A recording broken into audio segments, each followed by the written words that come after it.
Kolots, for today's now, maglilinis ako ng bahay kasi ako lang po yung naiiwan sa bahay kasi yung mga kapatid ko nag-aral tapos ako na naman, mag-aral naman ngayon, Friday naman ngayon, mag kasi magpunta din ako mamaya sa school kasi mag-aral din ako mamaya.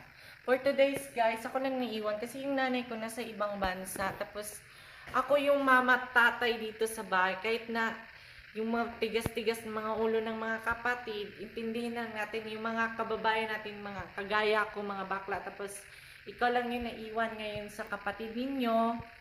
Dapat mataas yung ano ninyo, yung sa Bisaya na. Yung sa Bisaya sa amin ay ano. Dapat mahaba yung pasensya nyo sa kapatid ninyo, guys. Ganyan lang. Tapos, ganun lang. Tapos maglinis ka sa bahay. Tapos hindi ka na mapagalitan. Kasi palagi magyaw-yaw yung nanay ko. Tapos hindi